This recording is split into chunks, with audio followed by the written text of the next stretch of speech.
What's going on, guys? Welcome back to the Art of Suffering podcast with Dalton Darnell. Today, we have a guest that I met through TikTok. Once again, don't know this guy from Adam. Let's welcome Brandin Schrader to the podcast. We're going to talk about his story and kind of where he's from and what he's done. So, Brandin, thanks for coming on, man.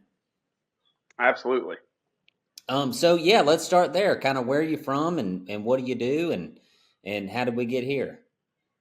Well, I'm from Southeast Iowa. I grew up on a small ranch. We roped and rodeoed, but we raised uh, show horses and longhorn cattle, Mm-hmm. and a high school, college, and pro rodeoed for a short stint. And then when I was younger, my parents back in the 90s, when the whole clinician craze went down, I was lucky enough. My mom got into some clinicians, and so was around some pretty good horsemanship ideals from a young age. And then I Mm-hmm. got kicked in the face shoeing horses in college, and then I kind of moved over to just doing horses. And then I met my wife. We had a pile of kids. Decided it was easier to make a living raising kids shoeing horses than it was riding horses. So then Right. I went down that road. And a couple of years ago, my body gave out on me, so I took a job welding for 3 or 4 years, and then got my both hips replaced. And then now I'm back to shoeing horses full time. What was your event when you were rodeoing? In high school, I team roped and calf roped. In college, I added saddle bronc riding. Okay. Okay. What was your favorite? Ooh, I would have to say probably roping calves, just because it's all on you. You don't Hmm. have to worry about a partner, Yeah. and but the saddle bronc riding, had I had a chance to stick with it, I got knocked out, and then that kind of was the end of that. Hmm. But I enjoyed the bronc riding. Yeah. Man, I ain't never in my days. My dad rode broncs when I was a kid, man, and I was like, man, I just don't want to do that. I don't want to Yeah, do any of that, honestly. right. If I can't ride one that farts too hard, so I usually tend to like I'll go do teach clinics and stuff, and I'll fly in and borrow a horse or whatever, and I always Mhm. tell the people hosting the clinic, I'm like, hey, look, man, don't cut me no bronc now. Like Right. I ain't no bronc rider. Right. Like unless you want to see me come off, and I always come off. I'm head heavy. You know, So am I'm I. hitting Yep. head first, baby. Like, I Yep. swear, every time I get bucked off, my hat just gets crushed because that's just the way I come out. Yep. I understand that. Oh man, well that's cool. Um, so both hips replaced. Is that from bronc riding or what the heck? How old are you? 40. I just turned 40 into 40. May. Yeah. What the Yeah. heck, dude? Well, I did, I guess in that grand scheme of things, I did 6 years in the Army in the infantry, so I'm sure that didn't help any. Mm-hmm. Um, I think just between shoeing horses and rodeo and then the little bit of time I spent in the Army, I'm sure that all packed together had a toll on it. Yeah, that's crazy. Two hip replacements by 40. That's wild.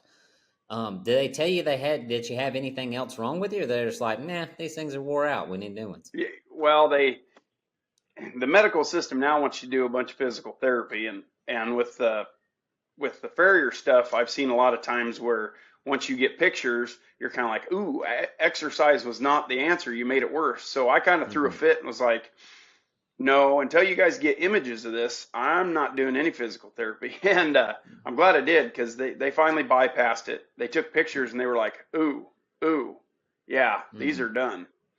And That's wild. yeah, they replaced the first one, and he told me, he said, I hope you get 5 years out of your other hip.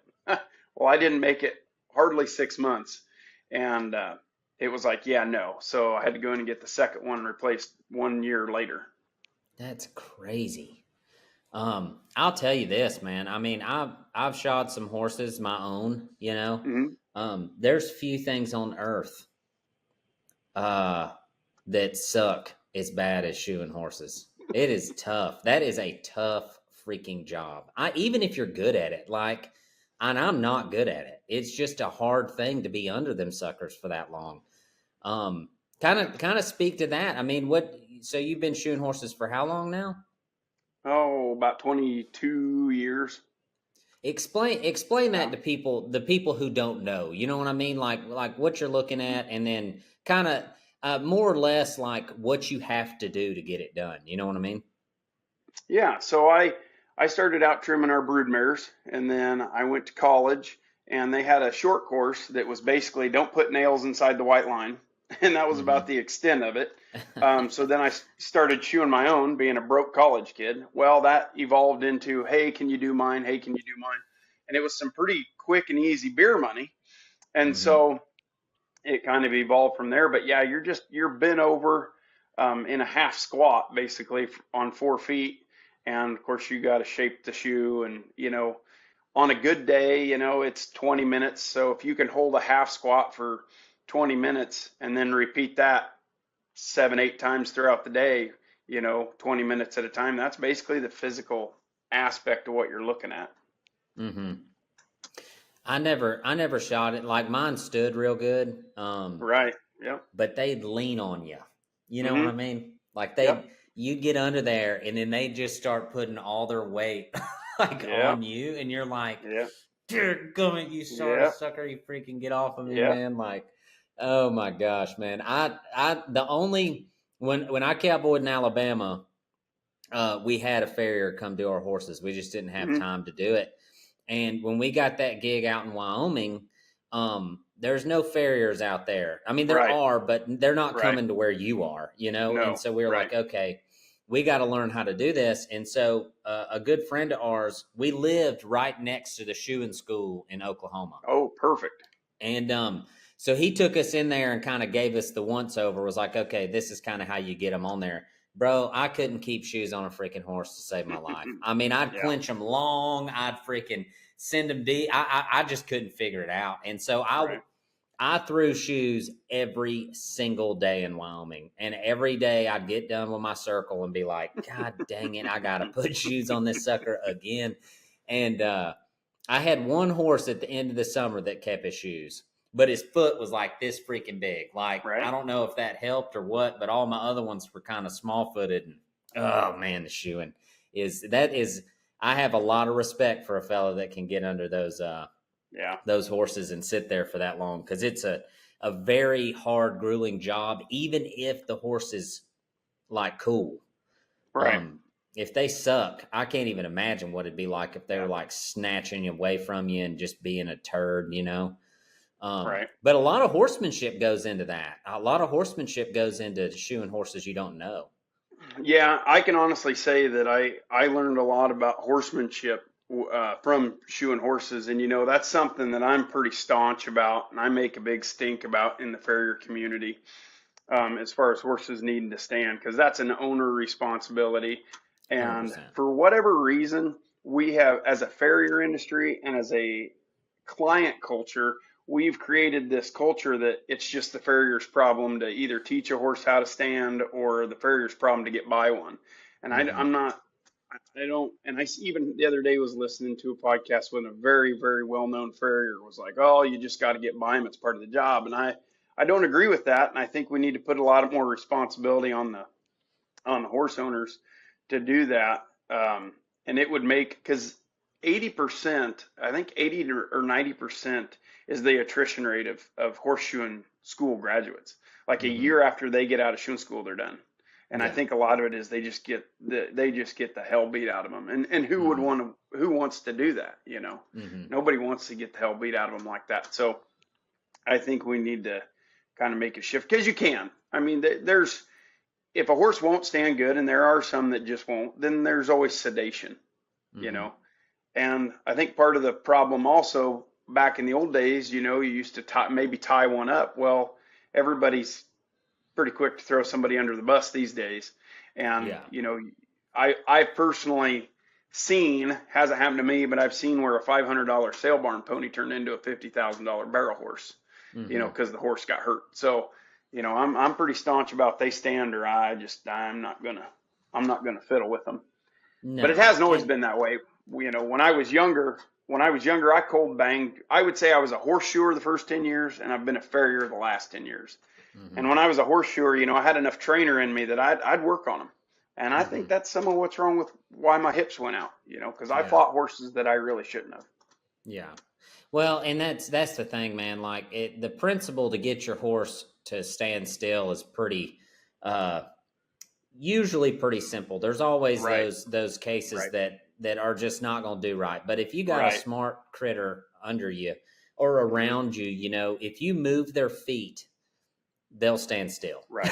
Right. like Right. like Right. the way to get a horse to stop is you move their feet until they Right. want to Exactly. stop. Yep. Yep. So that's what we would do. I had one gelding in my string that to this day is just a stingy. Right. Just he Right. ain't no kid's horse. And you go to get under there, and those first couple, you know, licks, he'd be kind of bothered. And but Hmm. if he moved, you just come out of there and move his feet real hard, like, "Hey, Jack Wagon, Yep. you're gonna freaking stand Yep. here," and then he Yep. immediately knows, like, "Okay, I'm Okay. gonna I'm stand." done. Yeah. And he was the best one to shoe. All the mares Right. would stand great, but they'd lean on you, you know, Right. freaking. Right.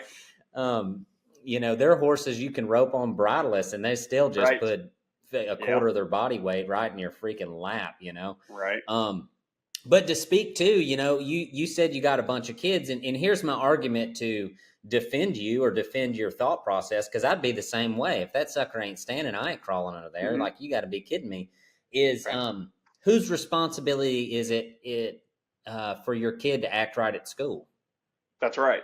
Is It's that the your teacher's parents. Yeah, it's responsibility the or the parents. parents? You No, you're a betcha. sorry freaking dad if your kid's acting like a That's dink right. at school and you That's don't right. drive up there and freaking clobber one because That's they're right. being stupid. So it's no different with your dog or your horse. If you got an Hmm. ill-mannered dog or an ill-mannered horse, it's a reflection of you. Like, you send your youngin to school and expect some 23-year-old right out of college to teach your youngin how to mind. You've lost your, I mean, you're not doing it right. I'm sorry. That's right. That's That's on right. you, You're buddy. not wrong. You are not So wrong. it's no different with a horse or anything else on earth. Like, I don't understand that I'm going to send all my badass kids to school and expect the teacher to fix them. Like, Yep. they Yep. got to teach them how to read. Can you imagine Right. doing that for a Right. living? Like, oh my God. Not to mention they make freaking 35 Right. grand a year. It ain't worth Yep. teaching your youngin to act right. Like, what? Yep. Oh my goodness. So It's so kind you of it's kind mentioned of it's kind of funny you say that, because that's one of the reasons that I quit riding horses for a living, was mm-hmm, because I can honestly say there was a handful of what I would consider colts that I mm-hmm, started through the years. Most of them were problem horses that mm-hmm. the owner, didn't have respect or screwed them up, and then I was fixing those problems way more than I was actually what I would consider starting a colt. Because Mm-hmm. you run a colt off the hills. There's not much to start in a colt that's run off Yeah. the hills. They don't have bad habits yet, Mm-hmm. and Blank sheet of that's paper. yeah, yeah. Mm-hmm. That's the thing, man. And I would say, man, the majority of people I'm around that that mess with horses, and I'll tell the people who don't ride or whatever, because man, honestly, there's a lot of people that listen to this podcast that do not cowboy, which Hmm. is pretty incredible to me. Um, every single horsemanship principle I've ever learned applies to children, dogs, and other humans. Hmm. Yeah, absolutely. It's pretty incredible. And once you understand the principles and discipline yourself to the principles, all of it becomes pretty simple. Right. And so when it comes to a horse, like, most of the time, if you have a person who has a really rough horse, they don't understand the principles and they don't have discipline, and the horse knows that they don't know, Yeah. Yeah. Yeah. and they're cheating you. They're just Hmm. freaking, they're natural born skeptics and cheats, and I Yep. don't blame them. I'm not letting Bill get on me and go to snatching me around. I mean, I would be Right. the worst horse ever. Like, you Right. better mind your P's and Q's, man. Like, so That's right. once the horse learns that they know you don't know, and as Right. soon as you get on them and they know you do know, they're a Yep. totally different animal. Yep. It's a totally different thing. Yep. So it's pretty interesting to watch people and people with horses. It's pretty Hmm. fun to kind of get into that, unless you're the one fixing the horse and then sending it back. That's not Right. fun. Yeah. Every horse trainer I've ever talked to is like, that's the worst part of the job, is you It, get a it horse real. nice and send him back. Yes. And I said that in a TikTok I made the other day. I said, I've had some people upset with me because I sent a horse home, and quite frankly, the horse was more educated than they were, and they didn't Mm-hmm. get along, and they took that as the horse not being trained. Well, The horse was just smart enough to take advantage of him. 100%. And to piggyback that, what changed my way, really how I started colts was I lived and worked with Jeff Griffith. I don't know if you know Jeff or not. He's a Montana cowboy, and he did clinics for a while. But Jeff said, quit trying to get the horses good and get them to tolerate the human. Mm-hmm. And that really changed when you're starting colts for the public. That really changed how I kind of went about things, because I quit trying to make the horse super awesome to go home. Mm-hmm. I just got the horse to where he could tolerate the human's inefficiency. Mm-hmm. And then it was more horses going home, more bomb proof, so to speak, than they were like really in your hand and really come off your leg good to ride. Because most of the people here in Iowa, they trail ride. They don't need a bridle horse. They need a plug that the world can fall apart on and just keep walking down the trail. Yeah. Yeah, that's why we've never really got into selling horses. We've sold a few. Yep. Like literally, dude, we've had guys come like test our horses, Yep. and we're selling them nice. You know, they're freaking nice. Right. And the guy can't even ride them. Yep. And it's like, dude, that's the brokest horse I've ever ridden. Like, what is happening? And Bro Dog can't even get him to turn right and left. Right. You get on, and you know how to do what we do, I guess. And that sucker's swacking around like he's just like boom, boom, boom, right in between your legs and your ears. And and so we quickly were like, man, we just keep ours nice and like we'll ride. You know, Dad and them will take outside horses and take them to work and stuff, but we rarely buy them to sell them. We just buy them to keep them for us. And it just like that gelding, that stingy one I was talking about, we've been trying to sell him for like 2 years and just can't find somebody. Like, you just can't sell him for what he's worth to us, like what it would cost us to replace him to a cowboy, because it's just too much money. And his papers are freaking, not that you can ride papers, but like he's the own son of Kit Kat Sugar. Like, he's a freaking nice horse, you know? So we just keep him. He's our only gelding, and he'll buck you off from time to time, but dang it, when you go to Dr. Neerland's on him, he is a lot of fun. And so one day, whatever, he'll get over it one day, but he got a lot of heart. And usually those geldings don't have any heart. You cut that right out of them. You know what I mean? They're just puke. So it's rare to find one with that. So how long have you been married? I think it's 16 or 17 years. Hell, I don't know. Somewhere in there. Now you mentioned you had a lot of kids. Yep. How much is a lot? We got 10. Oh my gosh. Yeah. All yours, or did you go get a few, or? No, they're my wife and I's. Oh my gosh, dude. All right. So what's that look like? It's pretty, I was an only child. So for me, I love the chaos because I grew up by myself. I talk to myself a lot, and that's probably why. So I enjoy the noise. Now, my wife, on the other hand, she had 2 sisters, and so sometimes, you know, it's a lot. But it's I guess I don't really know any better, because I have being an only child. I think all the commotion and stuff going on is just great. Now, it gets a little tough because 7 of those are autistic, and 5 of the 7 are severely or profoundly autistic, you know, nonverbal, and they'll always live with us. So, but I have a good time. I mean, it changes things a little, but I always tell people it goes in sets. You can go up to 3 in life. Well, you can have 1, and then from 1 you can go to 3, and that life doesn't change. And then from 3 you can go to 7, and then from 7 you can pretty much go on. And that because that's pretty much your car sizes. If you think about your car sizes, you know, like you can have 3 kids and you can put them all in the same kind of vehicle. You go more than that, you're going to have a van. You go more than that, you're going to have one of them big Amish passenger vans. So, so that's is kind that of what y'all are rocking right now? Y'all yeah, got the 15 passenger, you bet. That is freaking nuts. So So we got so said 7 out of the 10 are autistic, but three Hmm. out of the 7 are nonverbal. What Yeah, is the reasoning for that? Do the doctors give you any? I mean, it's they just. don't.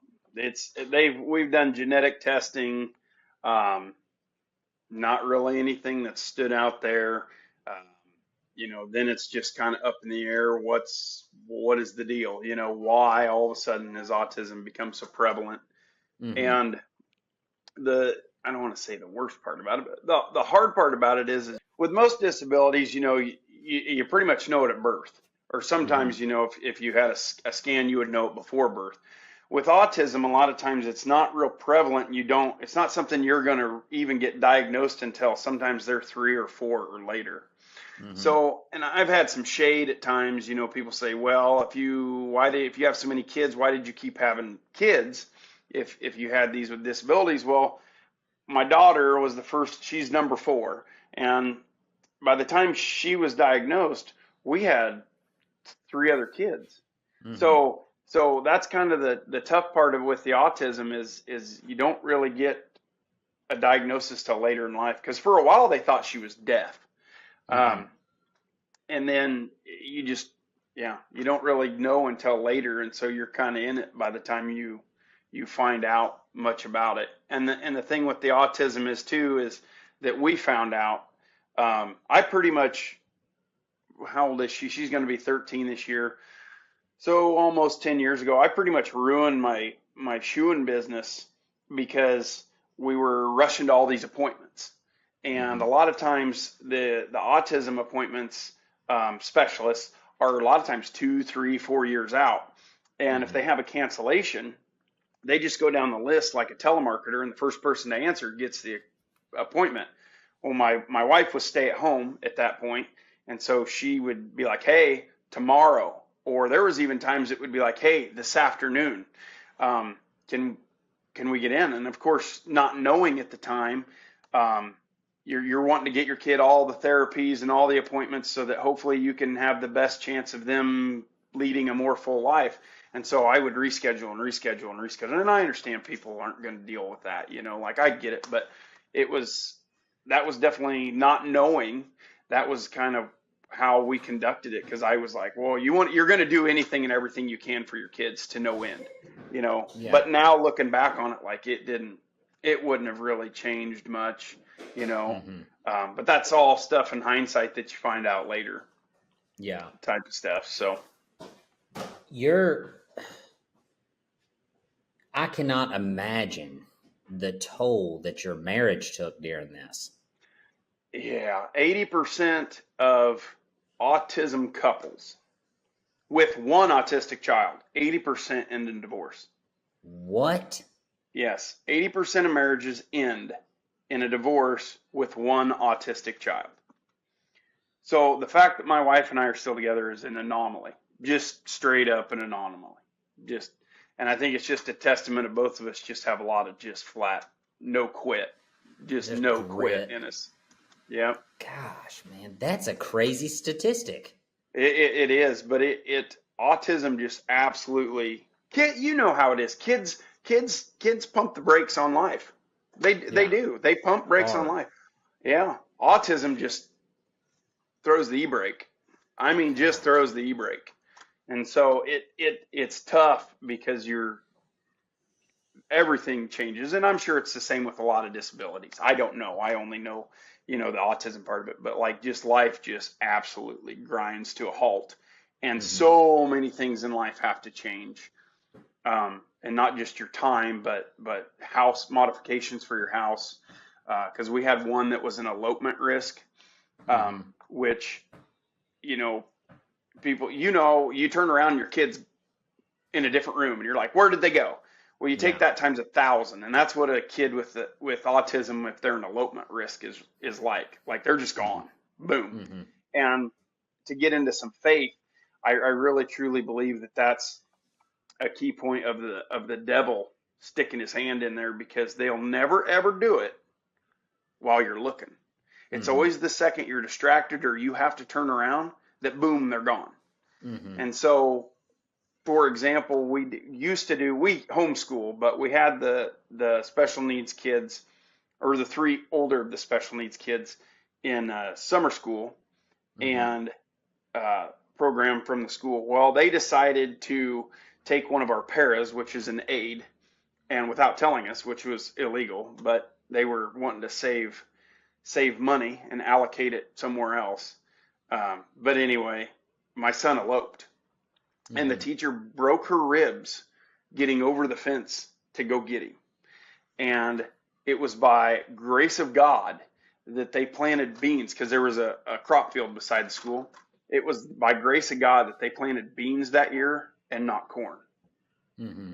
Because if they'd have planted corn that year, I don't know that we'd ever found him. That is insane. It is. It's you can't process it until you've been around it. Like there's no, you just can't. You can't wrap your mind around it without being firsthand in it. Well, I had so my first job in high school, I worked at the YMCA. I was a Yeah, camp counselor at the YMCA, gotcha. and I had kindergarten and first grade boys. So we had Yep. about 30 of them between the two of us. And they always put the special needs kids with the little ones. And Right. there was this Right. gal, man, her name was Cameron. And I will never forget this because I was scared shitless. Mm-hmm. But she was with us. She was probably 13, maybe 14 Right. years old. And I didn't know what she had. We just knew she had special needs. Like she still wore Right. diapers and stuff. And we didn't have to Right. change Yep. any of that. They had somebody to do all that. She just kind of Right. tagged along with us and went to the pool and the pond and all that. Right. Well, my second summer, she freaking ran off. Yeah. Like Yeah. we were at the gym during car rider pickup, and I'm standing there at the door with the walkie-talkie. They're calling kids, and I'm just letting her rip, hollering at kids. And Right. it's funny, a funny story. We'd have about 200 kindergartners in that gym, and there was 4 counselors, which is not a great ratio there. Right. No. There was 8 counselors because there was 4 boy counselors and 4 girl Right. ones, but Right. we would Right. all come together, and I taught them kids to sit to a whistle, Oh and yeah. so I would whistle, and the whole gym would just Drop. and then I'd pick a kid out. Your mom's here, and then they go back to Right. Right. playing. And so we're sitting there, and I'm at the door calling kids, and Cameron comes just out the door and runs off in the woods. It was like a Right. wood, like it was a big camp, and it took us 3 hours to find her. Yeah. Yeah. Like Yeah. every counselor on the place was hunting this kid, Yeah. and I was the one that lost her. And my boss was Yeah. like, "What happened?" I was like, "Dude, she just took off running. I Gone. ain't never Yep. seen nothing like it, Yep. So okay, hey, get your brother another one. I was like, I ain't never seen nothing like that. Mm-hmm. It's freaking nuts. So Yep. a cornfield gone, son. Yeah. You ain't Yeah. never finding Yeah. that. You ain't never finding Nope. that dude. That Nope. is wild. So your wife. So your first 3 are completely no autism. The second oldest boy is high functioning. So Okay. think like like well, you ever been around one of those kids in school? Well, you have, that was just exceedingly smart but weird. Yes. That more than likely they're high functioning autistic. Like Mm-hmm. they don't get social cues. Like when he was 13, he's older now, but when he was like 13, he still wanted to hug his buddies. And like Yeah. that's not 13, 14-year-old boys don't hug each other. So like Mm-hmm. the social cues like that, they don't quite pick up on. But exceedingly, when he was, I don't know how old he was, but like I said, we homeschool and we were doing math. And all of a sudden he started doing math in Spanish. And we're like, where did you come up with that? Well, his sister had a fascination with Dora the Explorer. So just by watching Dora, he had picked up enough Spanish to do math in Spanish. What? So like, yeah. So like exceedingly like crazy. So like your Mozart, they speculate that like your Mozart and your Einstein, like those type of people were probably high functioning autistic. Yeah. Cause their brain will just like, he can just math, is just bam, bam, bam, bam, bam, just hammer it out like it's nothing. That's wild. Yeah. Math in Spanish? I can't do math in English. Yeah. Right. That's Right. wild. And Yep. from watching Dora? Come Joe on, watching dude. Dora. Yep. Oh my gosh, that is crazy. So how old is your oldest? He is 19. The oldest boy Okay. is. So Yep. he's probably had quite a big hand in helping raise a Yes. bunch of youngins. Yeah. He he when he turned 16, he definitely he helped quite a bit. That eased things. Now the oldest three boys are, let's see, Jake's 19, Joe's 17, and Wyatt's gonna be 15 here in a couple months. Hmm. So that has helped a lot. Just another set of eyes um, that just can really it has eased the load a Yeah. lot. But we try to be very careful to not lean on them too much, Hmm. you know. Yeah, for But sure. I mean, that I could definitely see where that could be. But I mean, you start, I don't know. I can see both sides of that. You know, in the goal of raising men, the the responsibility falls to all. Like I mhm, have quite a high expectation of my 6 year old with my 2 year old. Like, yep, yep, we have had several conversations. Like, you're your brother's keeper. Like, right, right. if I send him out here with you, dadgummit, you better be watching him. That's And right. Yep. um, like a couple of weeks ago, dude, they're out practicing the old golf swing, and Wiley's the big one. He told Waylon to move. He was like, "Hey man, move. I'm about to hit this golf ball." And Waylon didn't move, so Wiley just did it anyway. Just cracked his brother in the head with a golf club. And I got home and I was like, "Dude, what's wrong with you?" Like, and he's like, "He didn't move." I was like, "Well, I mean, next Well, time I reckon he'll move." I mean, yep, what are you yep. supposed to do? But I just, man, that my mind keeps trickling back to the marriage here. Like, Hmm. I cannot imagine the just y'all must be like some lighthearted people to be able to be happy and drift through life, like to lay in bed at night and go, man, thank God for what he's given us, and we're going to enjoy it. I don't know if it's It's always been that way, but no. It's been. I mean, I'll be straight honest with you. My wife will tell you the same thing. There has been times that it's been like, um, it's straight up been like, what are the we can't even we can't divorce because the kids, because they're autistic, they couldn't go back and forth between houses. mm-mm, Um, Parents coming in and out would because autistic people in general want a routine, and they want things very structured, and things outside of that really upset them. And so I mean there's straight up been times that like we've just been like, well, let's just be roommates. I mean, and there's been times that the kids have just straight up, I know a lot of people say, well, you shouldn't stay together for the kids. Well, sometimes I think that's a lie from the devil, because you know what, your kids are pretty damn important, and mm-hmm, raising your kids are pretty important. And I'm not talking about abuse, and that sort of business. Things, there's definitely things that are too extreme, but for the most part, I think a lot of people just give up. And even though her and I there was times where it would be easier. Like there was times where it would be like, my gosh, if I could just get away every other weekend just to get my sanity back, you know. mm-hmm. Um, but it really boiled down to the kids couldn't take it. And so we gutted it out. And then it's like everything in life. The storm comes through. You get to the other side of the storm's gone, and you're like, wow, I'm glad I didn't do anything rash or, um, wild, just because the storm's here, because now it's past and things aren't what they were. Mm-hmm. And I link it a lot to the military. You go through some of the training that you go through, or at least in the army anyway. You look at like Ranger School and stuff, like you go through that stuff and you're like, you get through it and you're like, well, hell, that sucked, but Mm-hmm. here I am. And I think, I'm telling you, man, my wife, I think she would go through like Navy SEAL BUD/S training and not even blink. Like her mental capacity for stress. She's a nurse too, but I mean, just like she has got to be the most mentally strong person I've ever met in my life.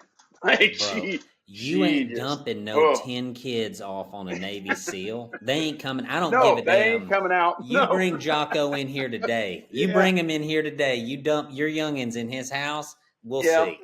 Yep. We'll see. Exactly. Yep. Jocko, Yep. challenge. Here's your Challenge. new. Yep. You think jujitsu's hard, buddy? Yep. That ain't no joke. Yeah. I mean, I can't even imagine the. But something that somebody said to me a long time ago. I can't remember when it was. I was bartending or something. But the grass is greener on the other side because there's shit in it. Yeah. And That's that's a right. fact, Yeah. Jack. I That is a mean, like, fact. it ain't no better on the other side of that thing. And I agree with you wholeheartedly. Someone saying out loud to my face would have an immediate problem on their hands. You shouldn't stay together for the kids. Right. We're about to have some problems. Like, I'll Mm-hmm. argue that till I'm blue in the Right. face. And the Right. reason why I'll argue it is you shouldn't stay together for the kids. You should stay together because you made a covenant with Christ. Yes. Yeah. You should stay together because you made a promise. And like, ain't nobody said that shit was going to be easy. No. Nobody. No. That's right. No. And your example is like the most extreme on earth. But the fact of the matter is that every single marriage is going to have this, and a bunch Mm-hmm. of people are weak-hearted quitters. Yeah. Period. Absolutely. There's Yeah. one reason Yeah. in the Bible to get divorced. Mm-hmm. One. I believe And it's let me tell you abuse. something. Yep. I guess abuse and adultery. Those are the Yep. two reasons. So Yep. there's two reasons. Excuse me, fact check. But and I say this all the time. Every young man I meet, I say this. And everybody always talks about cheating or adultery or all the things. Let me tell you something, son. I ain't throwing away my marriage for 3 minutes. You know what I'm saying? Like, that's Yeah. ridiculous. Yeah. What are you talking about? I'm going to throw away Right. my kid's life, my opportunity to raise my children for 3 minutes. Right. Come Yeah, on, right. guy. Like, No. let's be real. Let's be honest here. It's just Mm-hmm. silly to me. I Yep. think about it all the time, and I think about me and my wife talk about it quite frequently, and we only have 2 kids.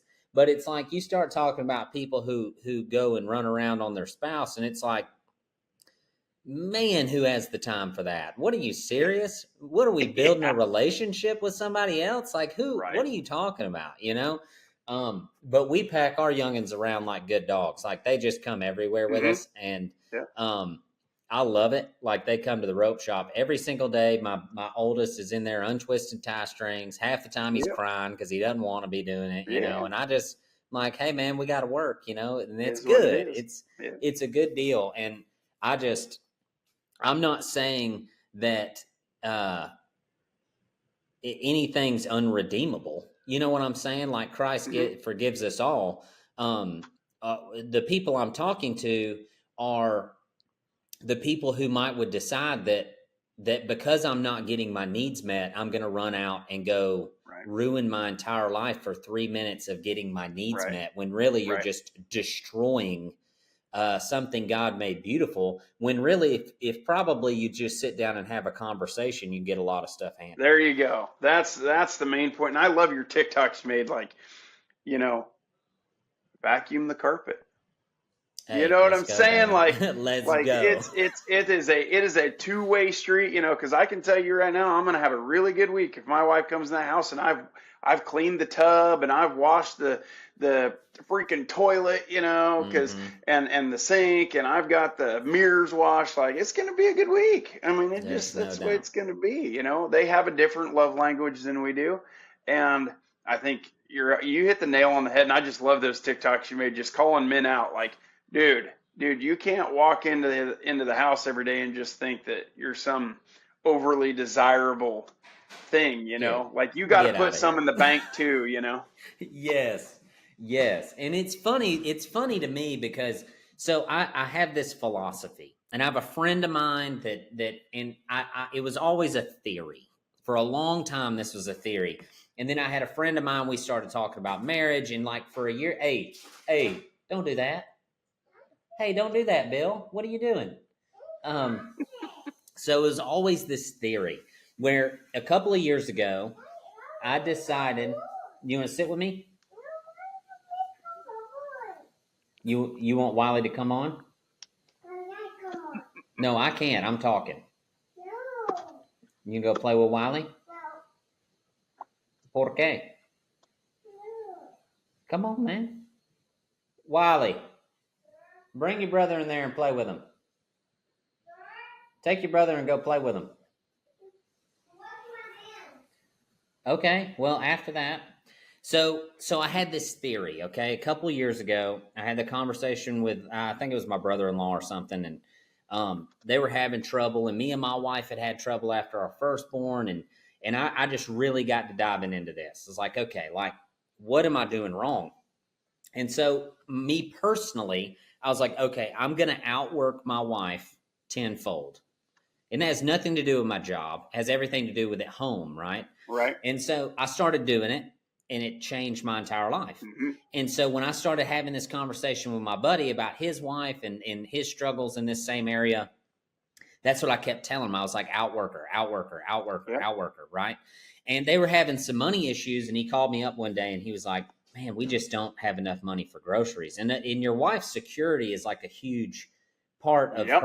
her sex drive. Like, if she Yes. feels uncomfortable or unsafe, Yep. boy, that thing dries up. It's over with. It's Yep. you can hang that up. So 100%. I told him, I was like, you ain't working hard enough. Like, get another job. And for the last 4 years, actually November of last year is when I quit for good. I bartended at night. Mm-hmm. You know, I'd make 310 videos or cowboy during the day, and I'd go bartend at night so my wife could stay home with the kids. And like, I had no trouble doing it. I like bartending. It's kind of fun. And so anyways, he started to see a change, and it took a long time, bro, like a long time. But he started to see a change, and I was like, holy this like actually kind of works. Like, what the heck, you know? And it was right about the time I was making the podcast and all that stuff. And so I started doing some research. So I started looking up, Wiley, come get your brother out of the bathroom, buddy. Hey, hustle up. Yes, sir, is what we're hunting there. So right about the time we got the podcast going, he's seeing some changes. So I started doing some research, and I started looking up, like I would Google search everything the Bible says a husband should do. Mm-hmm. Right? And then I would Google search everything the Bible says a wife should do. Mm-hmm. And I made these bullet point lists. Well, the man's list was 18 things, and the wife's list was 9 things. Yeah. And I was like, you know, maybe not 10 times. Maybe 10 times is over the top, but 2 times for sure. Like, that shit's biblical. And so I started applying this to my life, and we have this men's group on Tuesday nights, and me and the guys talk about it. And they'll come in, and they'll be like, man, I'm just so wore out after work. And like, expecting the other men in the group, me included, to be like, yeah, man, I get it. Yeah. That's not where I live, Brandon. I don't live in that world. I Right. live in the world of shut the up and get after it. You know what I mean? Like, come on, dude. Quit being candy and freaking get after it. And then you have conversations with guys like you, who our lives, as far as busyness, aren't even close. I mean, it's not even close, man, to what you probably deal with on a daily basis. You know what I mean? Right. Go get him. Yeah. Come on, well, it's man. like my oldest son, you know, I kind of kick him in the rear once in a while. He's a musician, very, very good guitar player. Are we talking rock, country, or rock mainly? He's a 70s, 80s rock enthusiast. Oh yeah. But you know, he was wanting to succeed, and you know, he was, well, I just don't have it was about a year ago, maybe 2, and I just really kicked him in the teeth. Not literally, but I kicked him in the rear, and I was like, listen, dude, I rodeoed. I know what it takes to grind. You're not grinding, man. Mm-hmm. You're not. You know, you say you are, but you know, the thing is, on these phones these days, I can get on and look at your screen time. Yeah. You ain't grinding. Mm-hmm. You're not. And I kind of had a heart to heart, you know, one of those, like, let's go to the yard and talk about it type talks.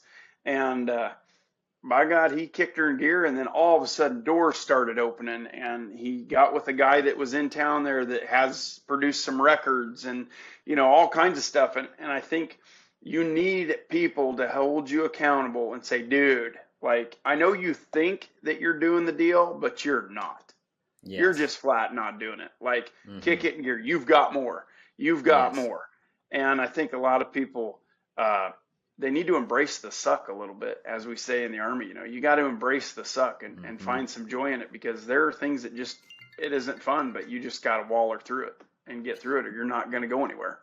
100%. And I've talked about this with other guys on the podcast here, but like, it's funny how in stages of your life you think you're working hard and you have Yeah. no clue what's No. coming. Yeah. No idea Yeah. what the true capacity is. And it's like Daryl when he called me and I said, man, you're go get another job. He started driving Uber Eats at night, Mm-hmm. and like you think it's gonna suck. You think it's gonna suck, but it's really rewarding. Like when you come Mm-hmm. home and hand your wife that money and go, hey, you go buy groceries. You Yep. know what I'm saying? You're Yeah, like, you bet. freaking let's go, baby. Yeah. I'm the one. Like, and when the rope shop moved here, so little short story here. So we originated in Alabama. It was me, my dad, and my stepmom who started it. And I worked for the company for free for about a year and a half, Right. with the goal of getting my wife home. My wife was also a nurse when we first got married, and really for about the first 4 years of our marriage, she was a nurse. And we moved the company to Oklahoma, and we were there for a little while, about a year, and then we moved to Wyoming, and we did Wyoming for a summer, and then we came back to Oklahoma. Well, through all of this, we started having some family trouble, and my folks ended up getting split, and so because of that, we ended up moving the company back to Alabama, where I live now. Mm-hmm. And it's a terrible, terrible thing. And honestly, I don't even know what to say about it other than that's what happened, and that's where we are now. But I would tell my wife, like when we first moved it, I knew I've always been the marketing guy. Like that's always been my role with 310. I've always done the video editing and the gathering the film, and of course I cowboyed. But part of me cowboying was like my saddlebags were full of drones and GoPros. Everybody else had the dope. You know Right. what I mean? Right. And Yep. so I would go out and cowboy, and I'd get everybody outfitted with cameras and do all the shooting and the editing, and so and quite frankly, I was really good at that. I was really good at two things. I was good at roping. For whatever reason, God gave me an ability to rope a cow with a fancy shot. I mean, like I don't know what to say other than that. Nobody should be able to do what I can do with a rope in 8 years. I mean, it's just God handed it to me and was like, "Here you go, buddy. You're Mm-hmm. welcome." And I was also good at turning that film into marketing footage. Like Mm-hmm. for whatever reason, what I was doing just worked really well. And so we've grown a lot over the last 8 years. And then we shifted roles. So my stepmom was kind of the CEO of the deal, and my dad was, in there too. And now he's out gathering the film. She does the books, and my, oversees acquisition, so to speak. So she gets all my products across the border for me. But I'm basically the general manager. I manage all Right. daily operations, all future operations, all of it, all the marketing still. And there was this part of me that was like, I don't know if I can do this. I don't Mm-hmm. know. I've been working from home for a very long time. And I'm really good at sitting down at a computer and making a video, sell a bunch of rope. But this is a new venture for me. And as I started getting into it, I was very unconsciously incompetent. Like I did not know that I did not know. Right. And I would tell my wife, I would come home and I'd tell my wife, I would be like, I am a freaking monster. Like, and this wasn't because I actually am. This was me telling myself, you're a fucking monster. Like, Mm-hmm. you are going to have to be a monster to do this. And I still to this day, we're 6, 7 months in now. Every day I wake up and look at myself in the mirror and go, you got to be a fucking monster today. Mm-hmm. Like, I'm taking people who don't know how to coil a rope. You hear Right. me? And teaching them how to tie them. Like, it's just a terrible place on earth to have a rope shop. It really is. I got one gal that works for me that is incredible. Like, she is the kind. My stepdad helps me out a bunch. He's pretty good at tying. But everybody else, we're grinding through trying to get the thing right. And I had no idea the capacity for work that I actually had inside. I thought I had worked hard before. Right. And then the struggles in my marriage that have come from this. And it's not necessarily like my wife giving me shit about working a lot. That's not, Right. it's me allowing the outside stress of the world to affect my attitude towards her and the kids. Mm-hmm. And this has been like a straight street brawl with the enemy about this. And, you know, I've been trying to quit drinking and not trying. We have succeeded in that regard. But it's been all of the things that are not profitable for you when you start really working hard towards your goals Mm-hmm. start to fall away like scales on your eyes. It's like Yeah. if it is not profitable and is not efficient and it is not helping you, you can't have it. You can't do it. It's just Right. not good. Yep. Yep. And I imagine through your experiences with your kids and owning your own business, you've experienced this as well. Oh, for sure. Absolutely. You know, I was very fortunate. My stepdad, as far as physical work, we always joke that I was raised about half Amish because I had to dig post holes by hand and clean the barn by hand when we had a tractor and a loader and we had a post hole digger. But Oh yeah. like the ranch would have all new fence if I could have used the post hole digger. But you know, Yeah. but it taught me like real long, hard, terrible, this just sucks days. And so like moving forward, you know, that my problem isn't necessarily with the physical capacity as it is with the mental um, capacity because I have a very, I don't want to say short fuse, but I have a very violent temper. So I can drink, go out with buddies and drink and smoke a pack of cigarettes and then not touch it again. I can go Mm-hmm. on a long trip and chew a can of Copenhagen and not touch it again.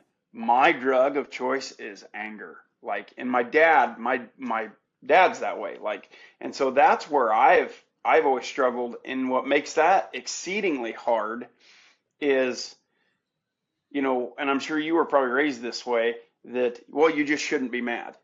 And so Mm-hmm. it was always that constant struggle of, but I am like, Yes. and this situation is bullshit and I'm Yes. mad about it. But but the world wanted to be like, well, you just shouldn't be mad. Shouldn't be mad about Yes. anything. And Mm-hmm. so, you know, that's a It's not fight that, Christ-like to be mad. yeah. And it's like, no, What? I got older and my retort to that is, I don't know about you, but I remember reading in the Bible, Jesus flipping tables and whipping people Mm-hmm. out of the church. So there's a time and place for anger. But that's my biggest downfall because dealing with the public and in my marriage too is just that and I can handle big things. I thrive in chaos. The more shit's falling apart, the calmer I get. It's the little oh, the pin fell off the table and I'm just like I can't What? take Oh, it, you know. Yeah, yes. like are Mm-hmm. you got to be kidding me right now. But Yes. and so like that's always been my biggest downfall and it's closed a million doors for me, you know. Mm-hmm. And like you were talking about teaching people about stuff they have no capacity. It's just not a culture, right? Yes. And like where I grew up, I was very lucky that mom got into, well, it was Bucks. She got into going to Bucks clinics. When he was very first got started here in Iowa, Podunk, Iowa, he was doing clinics. And then so I got put into that horsemanship ideal in a Mm-hmm. very young age. But then when I got older, like I didn't have anybody to help. Like if Yeah. I had one that was really sorry and I needed somebody like you to like rope a back leg for me to get by, like I couldn't do it Yeah. because there was literally no one around that I could trust to do that, they're either I don't want to say wannabes because some of them do some cowboying, but they're like, I don't know how to explain it. Like tied on, jerking cows down. Not that there isn't a time and place for that, but like there's no horsemanship, stockmanship to it. It's all Yeah. rough and tumble cowboy type stuff, and I don't necessarily would trust them to not get me or a horse hurt, you In the know. bind, yeah. So, right, you know what I mean? Like and damn sure ain't nobody using a long rope that knows anything No. about sliding any sort of rope. So I mean, Mm-hmm.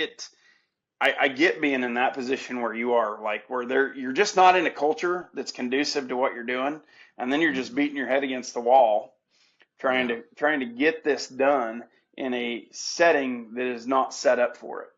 Yeah. And No, for that's sure. where my struggle is the most right there is being able to keep a good attitude about something and not let that, because that's my drug of choice, you know, Mm-hmm. is the anger. And I remember in a we were sitting in a Bible study, and the preacher was like, you know, you need to surround yourself with people, which is good. But he's like, you know, you wouldn't say some of that stuff to a 300-pound NFL linebacker. And I'm like, oh, yes, I would. Yeah, Yeah, like, no question. you no idea. Like, the good Lord himself be standing here, and you know, I see red, and I'd be like, I'll say it to him. Might not Yeah. end well, but I'm going to say it, you Yeah. know. So that's No, that's and been that's been my struggle, you know, well, and like dealing with what you're that sort of doing, stuff. like I'm sure you've taken a rasp and jabbed a 1,200 pound horse Oh, right in the yeah, ribs. You yeah, know what I mean? yeah, Like just, yeah, I mean, I've done it. I mean, yeah, dadgummit, you gonna quit standing on me, you sorry piece of junk. yeah, Like, come yeah. on, you got three other legs, bro. What's wrong You're with right, you? I'm right. telling you. And that's the thing, man. And this is where I think men miss it. This is where I think the world misses it, dude. Is that the common misconception is you find Christ and you're just like him. And you're Hmm. freaking not. You're not. And you're not gonna be. You're not gonna be tomorrow. You're not gonna be 10 Right. years from now. So for for anyone who doesn't know, 310 was named after Philippians 3:10. Hmm. And so it says, for my determined purpose is to come to know the King and share in his sufferings. And here's the part, in order to be transformed into his likeness. Hmm. So, what do you have to do to be like Christ? Right. You have to freaking suffer. Yep. You Yep. have to suffer. And so, Right. I'm just going to make an assumption here, and you tell me how wrong I am. I'm going to say that the thankfulness you have for your family Hmm. and the members of your family that have been the hardest, right, have not only been probably some of the most joyful moments of your life, but also some of the most deep mental, physical, and emotional suffering you've probably ever endured. And then the ability to control your anger around them because you have to, right? Is Hmm. a transformative thing into you becoming more Christ like. Oh, very much so. Absolutely. Absolutely. Because especially, I will say my second oldest boy, because he is high functioning, it's hard to blur that line between you should know better and your brain doesn't work that way. Because, like I Mm-hmm. said earlier, you know, to be around him, you're just like, well, you're just kind of a little different, you know. Mm-hmm. And so there's things that you would assume he should just know, but he doesn't. And that's really transformed me, in the fact that, you know, you've got to really understand that some people a lot, and it's kind of like a horse too. Like, you got to understand where they're coming from and quit Mm-hmm. assuming that they just know. Mm-hmm. And I will say though that, and you'll find this when your kids get older. My oldest son is one of the hardest critics when it comes to being Christ-like. And the easiest way I can explain this is, and I guarantee you'll deal with this when your kids are older. I was raised, my grandmother went to church, but that was about the extent of it. Mm-hmm. I mean, I went to a daycare that was Christian, and so I accepted God at a young age. But anyway, long story short, my kids are raised in the church. and we've always raised them in a faith word based church, and so he's read the Bible twice, and it kind of makes me laugh because I can remember Buck one time at a clinic. This gal said, "What would you do if your colt did this?" And he said, "They don't." And she goes, "Well, but what if they did?" And he goes, "They won't. They don't, because it's never been a thing. Like it was Yeah. never. It just wasn't a thing." So like for my son, like he looks at me sometimes and he's like, "Dude, what? Why are you struggling?" Because for him, like it's never been a struggle because it was never brought up in Mm-hmm. his life. And one thing that we didn't like with the homeschooling, where did you learn all the bad stuff that you know? Mm-hmm. School. Back of the bus. School, son. In school. Like the back of the bus, man, the first curse words. No, I wouldn't say the first, but like really letting language fly, back of the bus. First set of headlights, back of the Yep. bus. First drink, chew, back of the bus. Well, my kids Yep. never had that Mm-hmm. because they were homeschooled. And so like Yep. he looks at me and it's like, dude, you need to be more Christ-like. And sometimes it's like, but you don't know the influences that I'm like trying to get rid of here because I've Yeah. had that influence and you just don't do it because it's never been a thing. Kind of like Buck's Yeah. Colts. They don't ever pull back because it was never a thing. Yeah. And so, and Nothing to so pull I'm, back against. yeah, it was never there. So I'm sure Yeah. you'll see that with your guys when they get older, because there's going to be stuff that they're going to look at you and be like, Dad, you preach all this Christian stuff, but you fight this. Yes. But you have to understand that they're not going to fight that Mm-hmm. because it's not a thing for them. They've never been exposed. The enemy is not going to have near the hold on them as he did on you. And so their viewpoint is going to be a little different, even to the point of like, come on, old man, you talk a big game. Why aren't you following your own words? Mm-hmm. And sometimes it's like, you got to remember that they're not fighting the influences that people who've been out in the world are fighting. Gosh. Ladies and gentlemen with young children, here's the goal. Yeah, That's the yeah, goal. I mean, really, yeah, that yeah. that It is is the goal. absolutely, That's wild, absolutely. man. That's I'm pretty funny about showing my kids my junk. Mm-hmm. Like I'm very open, like way more Right, than most people, because that's what kept me from Christ for a really long time. right. Was never seeing any fault in my father, never seeing fault in my grandfather, like sharing the mistakes. And Mm-hmm. since then, like that's how I came to know Christ. Was working with my dad day in and day out on a ranch, and then we became friends, and he started, being normal. Mm-hmm. And but my grandfather was the same way. Like I've learned things that he struggled with in his life that I never in a million years would have thought. But if he'd have sat down with me when I was 15 years old and said, Yes. "This will Yeah. get you right here, buddy. Yep. Like Yep. you stay off of this shit. This ain't it." Exactly.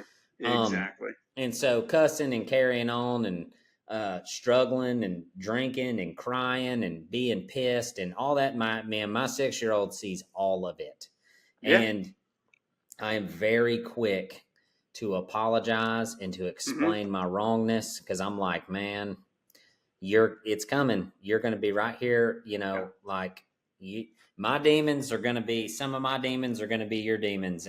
Right. And Yeah. the Absolutely. quicker you learn how to fight them, the better off you're going to be. And That's right. that's really cool though, man. That's freaking awesome. Like that gives me a lot of hope. That what we're doing is right and what we're doing is Mm-hmm. good, because that's the question for a man almost every day of his life is like, how wrong am I? Because I Right. know I'm Right. wrong Yeah. Yeah. somewhere, but Yeah. how wrong? Yeah. Well, it's like my 19-year-old. He's on a different shift now, but he was on a four. He had to be at work at 4 o'clock in the morning, Mm-hmm. and then he'd work all day, get home at 1 o'clock, and then he'd do his music stuff. And I'm sitting here and I'm like, God, I don't know. Like I haven't had to be at 4 o'clock anywhere in the morning since I was in the army. And for a 19-year-old kid this day and age to Yeah. do that and do it consistently. It was kind of like it was just like, maybe we did something right, you know. Mm-hmm. And to see he's I probably shouldn't he won't care, but like he's still a virgin. He's still waiting for marriage. He's been very picky about girls and talking to girls, and he's been very good about guarding himself, which is just phenomenal because I was not very guardy that way at all, you know. No, And no, I was a complete buffoon. yeah, like it was. But I'm like you, like But my wife is also. She always sands on me. She says, they see you growl, so you need to make sure they see you repent just Mm-hmm. as loud as you growled. Mm-hmm. And so that's been something that she really works on me and reminds me about, and I try to do, and it goes back to that. It's okay to be mad, it's okay to make mistakes, but you need to be just as open about fixing them. Oh, And 100%. I see it with my buddies a lot. You know, there's a little bit of that.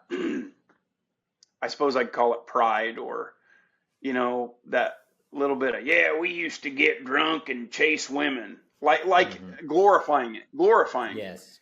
And yes, I did that. But one thing with my kids is I'm like, guys, it was nothing but a waste of money, a waste of time. And I'm lucky there ain't 20 of you running around that are Mm-hmm. taking my check. Yeah. You know what I mean? Like there was nothing really good about that. Mm-hmm. Nothing good about it. You know, No, like getting drunk. What's the good side of that? There's nothing. nothing. It's a There's nothing. temporary fix. And Mm-hmm. I love to drink, but like you said, I'm very open with my boys. And if you want to talk about it, like here's the reality of it. I'm not going to tell you Mm-hmm. yes or no or whatever the case may be, but here's the reality of it. And instead of spending, like I've got tattoos on my arms, and my kids want some tattoos. I'm like, guys, nothing against tattoos. I'm not going to tell you not to get tattoos, but I can tell you I wish I'd put that $300 somewhere else. Mm-hmm. You know, and I Mm-hmm. think as dads, sometimes we need to do that more. And like I said, I see my buddies perpetuate that thought process of, well, by God, in my day, we used to like glorifying it. And I tried Right. very hard not. Did I have some good times? You bet. But you can have a good time and not do that as Yes. well. And so that's what I really try. And I see my boys, they've done a lot better in that area of why waste my time with this when there's real goals that I want to accomplish and real Mm-hmm. things that I want to go do, instead of just because God, I'd give anything to have half the fortune I drank. You know what I mean? Mm-hmm. Like I would Oh, give anything for 100%. that. Holy smoly. We call them death roads. Yeah. And I have operated basically my entire life just running headfirst down every death road I could Yeah. find. And my redemption came uh, once I realized Christ was with me on every death road. It's like a Hmm. good buddy that's like, hey, this is Right. a dumbass This is idea. yeah, yeah, yeah. Like you shouldn't do it, but Right, I'll go with you just to watch you. And then right. when you get done, I'll pile you back in the truck and we'll go Yeah, home. yeah. And lots of mine, see, what's funny is a death road is anything you put over your family or the king. So, like baseball for me Hmm. was a death road because Hmm. I was searching for acceptance Right. in something other than Christ. Bass fishing. I mean, I fished on ESPN. I mean, like I did it. Hmm. I did it as high as you want to do it. Uh, I spent all my money on it, and some I didn't even have. Was in Right. debt for freaking the first 5 years of my marriage because of I was chasing a death road. Right. And there are hundreds of thousands of men that would have loved to have been in my position and would have looked at me and gone, I would do anything to be you. Right. And it was a death road. Right. It wasn't alcohol. It wasn't women. It wasn't, from the world's perspective, anything that is not glorifying the king is a damn death road. Yeah. Yeah. And you got to get off of that sucker. And Right. once I realized this, I was like, okay, well, where is life? And I spent a lot of years recently searching for what God wanted me to do, and being very careful of the death road trap, like Mm-hmm. looking around at each opportunity and was like, is this like almost suspicious? Like, Right, right, yeah. and I'll tell you guys this, almost every life road that I have embarked on in the last 5 years is something I did not want to do. Yeah, yeah, yeah, This podcast yeah, is one of them. This yeah, podcast is one of them. The opportunities that have come from the podcast and the good that has come from this thing, unbelievable. It's the only reason I keep going. Do not want to do it. Do not have the time to do it. right, But this is what God is asking me to do. I would much rather be sitting on a good horse somewhere, right. freaking hammering a calf with a hula hand. You know what I mean? Yep, But absolutely. that ain't what the King's got for me right now. So I Right. just I encourage you guys to look at what you're doing and ask yourself, is there life here? Right. Because if there's not, freaking drop what you're doing, turn around and walk the other way. Right.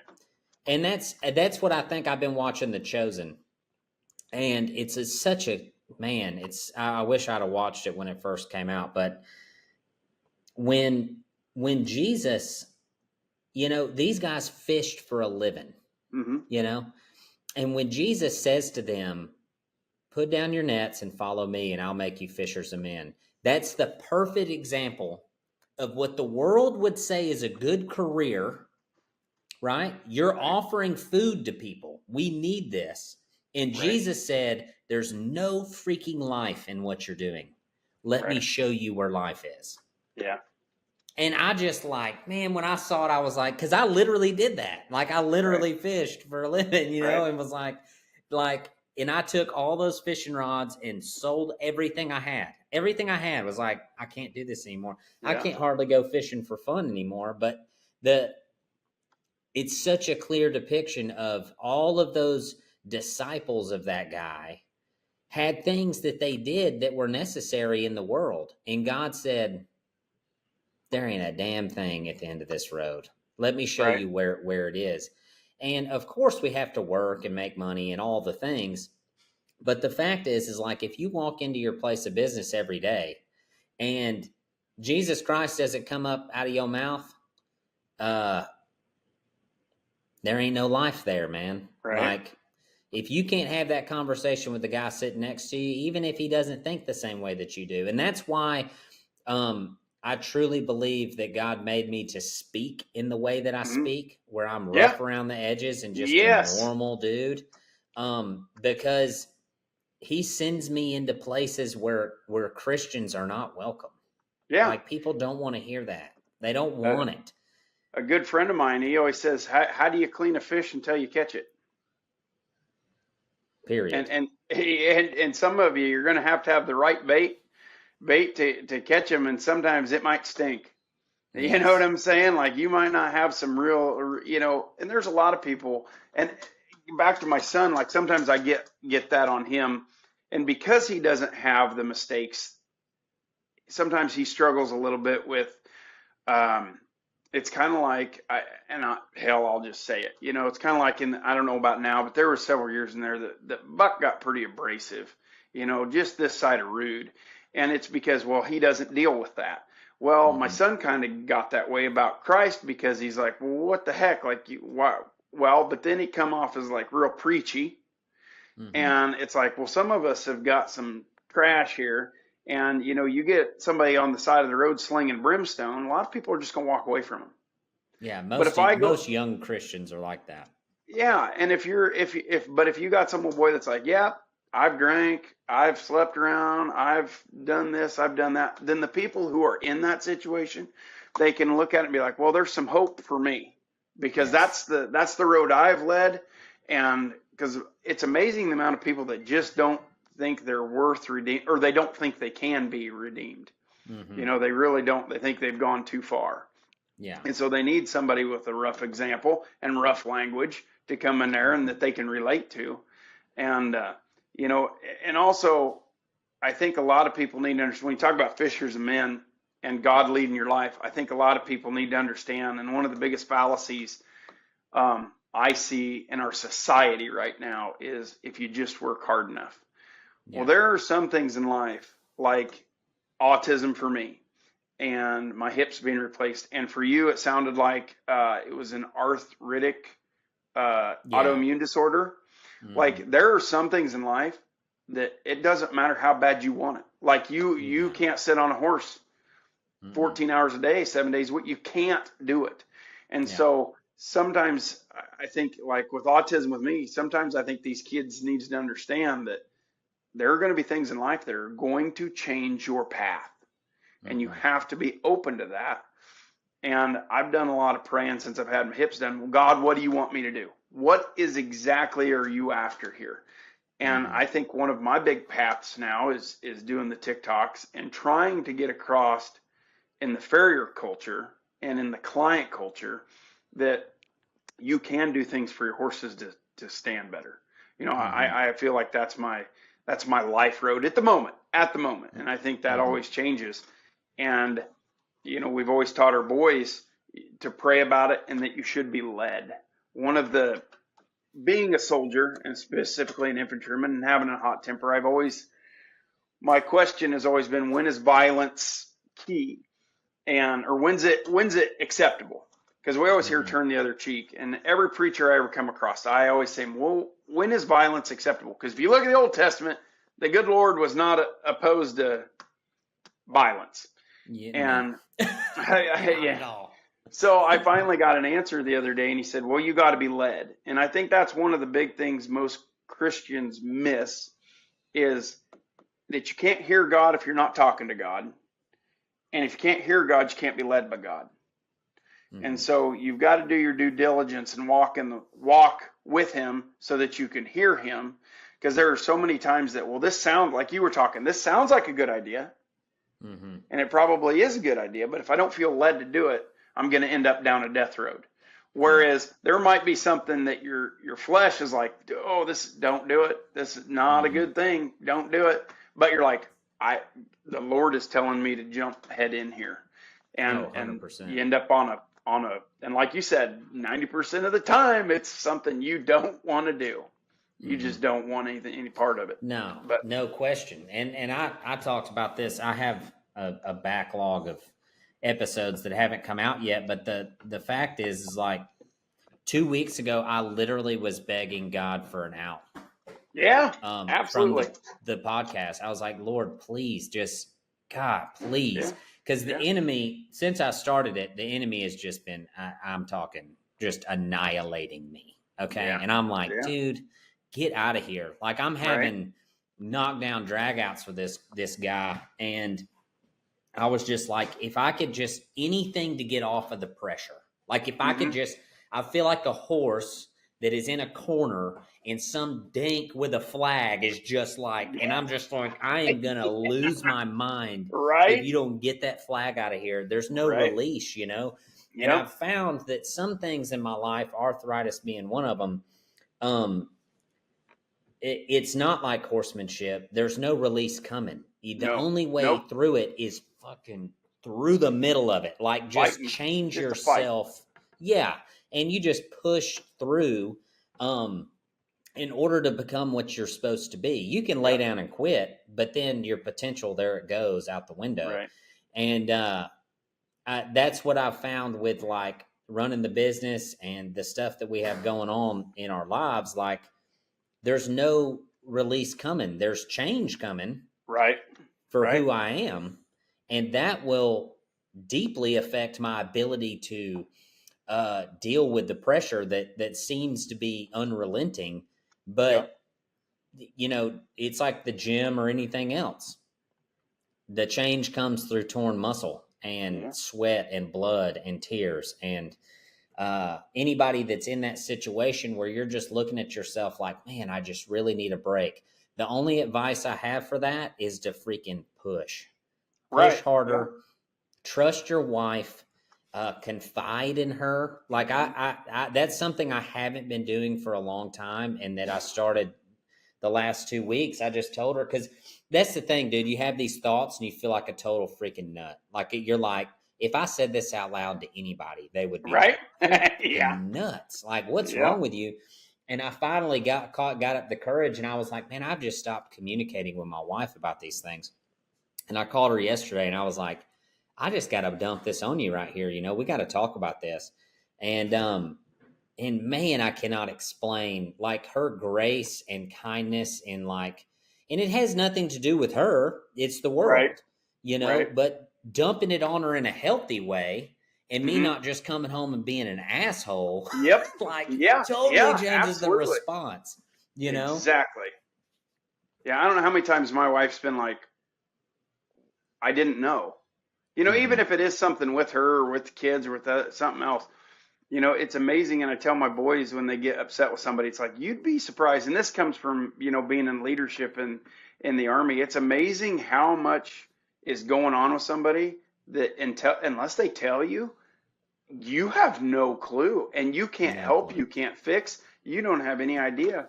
And, a second ago when you were talking about, fighting the devil, that's something I think a lot of Christians really miss a boat on. Mm-hmm. If you believe in God, you inherently believe in the devil. No And doubt. and I had a friend. He come back from. He struggled. He still struggles, but he was mad. He didn't not believe in God. That's how he said it. But he didn't not believe in God. He was mad at God because he couldn't understand. If you're all powerful, how can you let what I seen at war happen? Mm-hmm. And I said, well, you got to remember, this is not his kingdom. This isn't Mm-hmm. his deal. And for every bit that you deal with God, you're also fighting the devil Mm-hmm. and his influence. And I Mm-hmm. said, I'll take. He kind of turned a corner and he started walking towards Christ. And I told him. He called me months later and said it saved him. But I said, listen. I said, if you start walking towards God, I said you're going to be attacked like you ain't never seen. Because people that are going to hell, the devil has no reason to screw with them. Nope. He's Don't got them. care a lick. Yep. He's got them. But if you're trying to get away from it and walk towards the kingdom of God, he's coming, and he's Mm-hmm. coming hard, especially if No you're a new doubt. believer. And I see a lot of new believers, they start walking towards God, and then the devil just, boom, smokes Mm-hmm. them, and they're like, well, why would I deal with this? And I think that's really key, like what you said when you're fighting the enemy, is you got to remember you are going to have to fight him. Oh, And no question. and without relent, you're going to have to fight him, especially if you're walking towards something God wants. And I've told my boys, I said, most of the time, you talk about getting on a death road or a life road, most of the time, if you step onto a life road and you don't pop a tire, it's probably not the right road. Ain't no doubt. That ain't no doubt. If you get on a death road, it's going to be easy sailing, baby. You're going to Mm-hmm. run yourself right off the cliff. Yep. The engine is going to be running good. But if you get Mm-hmm. on a life road, you're going to have the carburetor's going to go out. You're going to pop tires. There's going to be detours like you ain't never seen, because he wants to fight you on that. No You know. question. I had a guy a couple of weeks ago I talked to on the phone, and he said, "I don't give the hey, don't do that, man. That's loud. It can hear it." Um, he said, "I don't give the devil any credit," and I said, "I do. I give him a lot." Mm-hmm. And we're talking about a being that is good at what he does. Oh yes, he is. And Amen. if you look across that octagon at the guy you're about to get in there and fight with, and you go, he can't whoop me, yeah, You already beat. no credit. You're about to get that ass smashed, buddy. Yep. Like that Yep. dude's about to wreck you out. And so Yep. having respect for your enemy in the way that you're going to put forth effort in understanding the way that he's going to try to destroy you. And if you're not looking for what that guy's going to do, you're in trouble, man. Yep. Like you are in trouble. You're already beat. So looking, and I tell the guys at the small group all the time, it's like, it's going to sound like I'm talking about myself like I'm the main character in a movie or something. You know what I mean? But that's literally the way I look at it. Like I look Mm-hmm. at it like my job is to be a freaking warrior for Christ. And warriors fight. That's what Yeah. warriors do. Yeah. And Absolutely. what I've been called to defend is my family. That's Mm-hmm. what I'm supposed to defend. So if I don't go to spiritual battle for them, no one else is Right. going to do it. And if everybody would just do that, then the world would be a better place. So Right.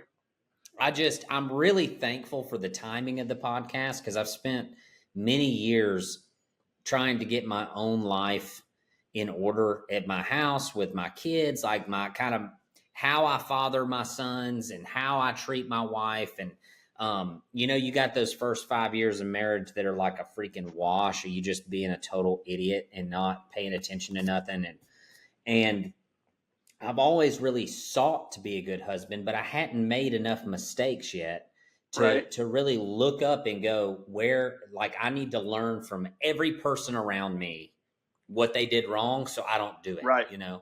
Right. And so the timing of the podcast is a really special thing, because not only do I feel like I've endured quite a bit of suffering at my own hands, but the world's as well. Right. Just shit that's just unfair. You're just like, Right. now, Yeah. what is Yeah. this? Yes. Where you Yeah. look up in God and go, what the man? Come on, Right. like, Yes. what's going on? And so you kind of have to have both perspectives if you're going to stand here.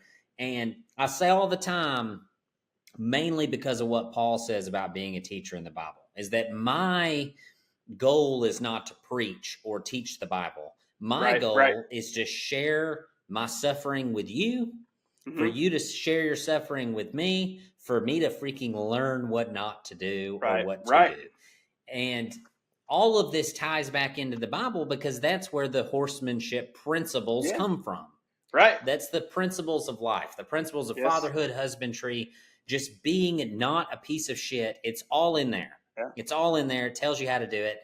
Yeah. And not that we don't fail, but that's the goal. And if we all do it together, well, then it's easier. So, Yeah. and at least then you got a fella standing next to you that's like, I don't know what to do either. Right. I mean, let's go this way and see what happens. And at least you got a guy with you that's like, yeah, Right. that wasn't it. Right. Let's go back Right. that way. And I love how So, you just put that. And I think a lot of people need to remember that when you're talking about, like, God, what are you kidding me? And I yeah, think more people need to understand that, and especially men who are combative. Like, there's times that like with autism, like, I'm telling you right now, when I get to heaven, I'm going to look at God and I'm going to say, I believe in you. I know you have everything for a reason. You're going to have to tell me what your reasoning here was, man, because yeah, I'm not checking this out. But at the yeah, same time, when things get bad, like one of our younger ones here, it was hell on earth about a year ago. I mean, my wife and I collectively were getting 2-3 hours of sleep a night.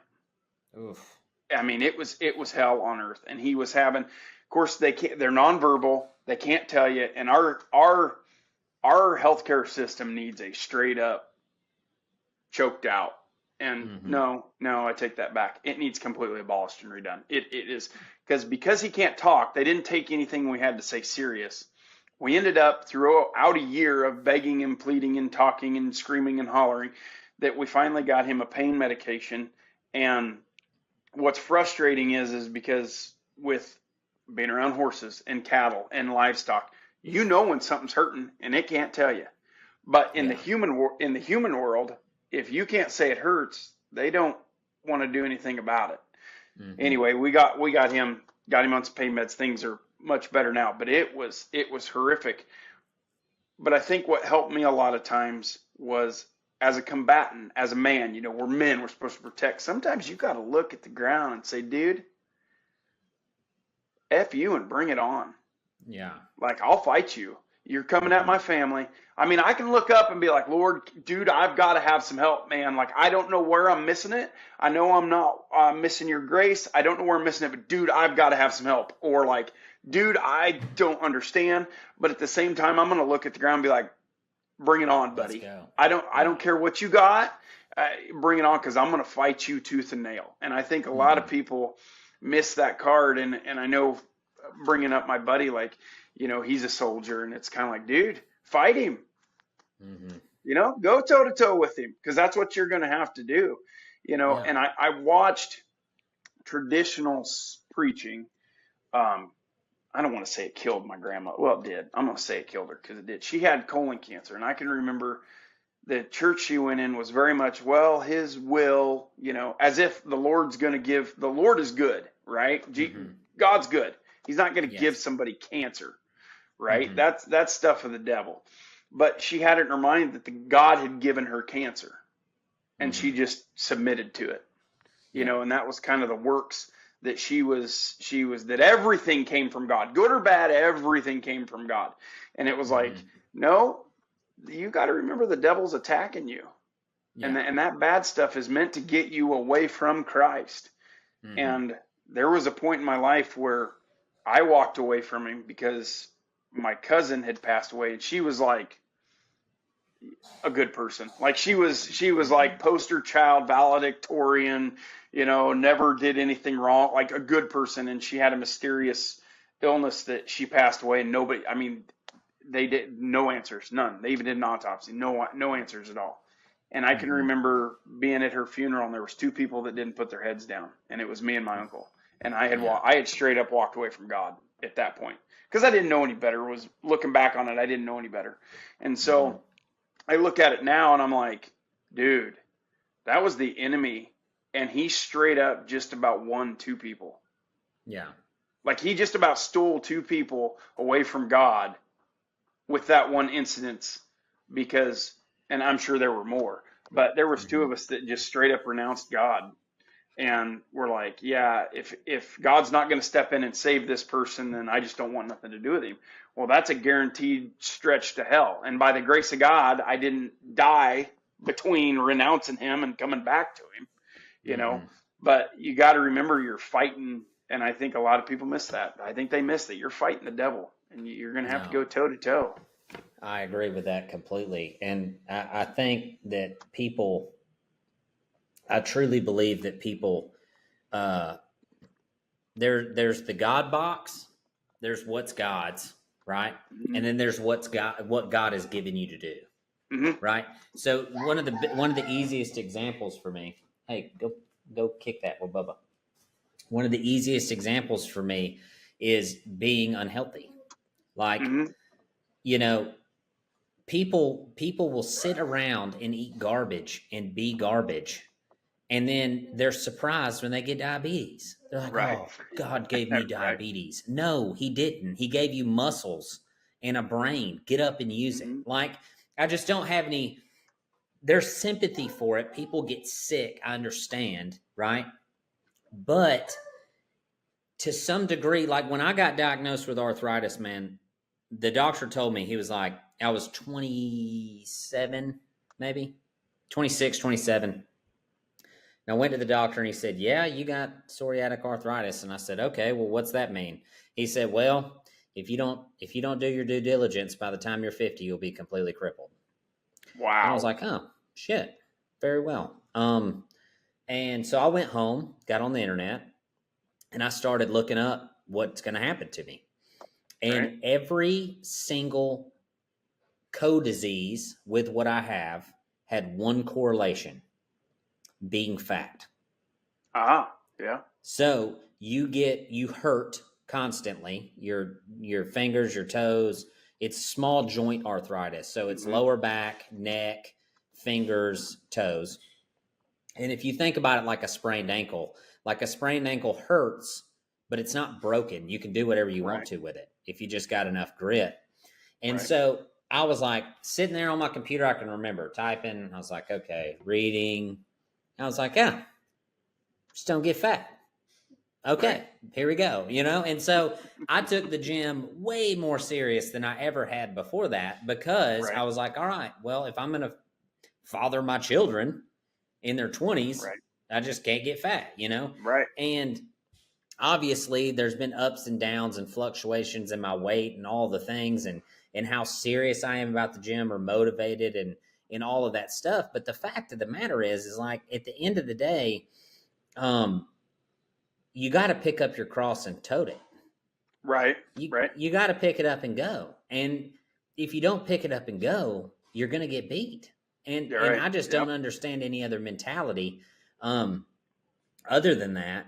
And then you have to surround yourself with people who are not going to tolerate just lazy BS. That's the They're just going biggest. to look at That's you and yeah. go, "Get the fuck up! What are you Yep. doing?" Like, Yep. you know, That is like my number wife one. does that. Yep. Absolute number one. I think that's most people don't understand. This is not, and being an only child, like I've had to figure out shit on my own, and there's still nothing compared to. You're never going to obtain a goal, like you said, unless you got somebody in your corner that's like your corner man. You watch Rocky, Mm-hmm. and the old man's like, suck it up, dude. Like, Mm-hmm. get out there. Like, quit being a sissy about it. You know? Yep. But at the same time, your corner man's like, dude, you need to get out of this fight. When Apollo got killed, and Rocky's like, dude, you need to stop. And I think that's why you need a corner man sometimes to listen to, regardless of whether you want to or not. 'Cause sometimes they're going to tell you you need to go, and sometimes they're going to be like, dude, get out. Like, this is not good. You have Mm-hmm. got to get out of here. And you definitely got to listen to both sides of that for sure. That's a tough deal for me. My weight got way out of control. I gained about 100 pounds because uh, I got on a medication. I call it my ass will be gone pills. And Mm-hmm. it helps me. It helps me a lot. But it really just kind of slowed my system down. I started gaining weight, and then my hips, looking back on it, started leaking their way into my life for years. Like, now that I've got them replaced, I've lost literally 40 pounds since I've got my Mm-hmm. hips replaced. And a lot of that comes back to, uh, it's funny being in the Army because I can't stand working out. Like, I would rather be beat to death than work out. If you want to go out and work all day in the field, if you want to put a 100-pound ruck on my back and tell me to walk from here to Alaska, dude, let's go. Like, I'm good. But to run just for the sake of running, I'd rather Ugh. die. I I don't just, like running now. That's and like, different. Running's oh different. God, I hate it. And like lifting weights, I'm like, push-ups, like I'll go bale hay all day. I'm Yeah. good with that. But I struggled so hard, and then I used the excuse of having the kids with autism, because a lot of times, we won't go to bed till 11.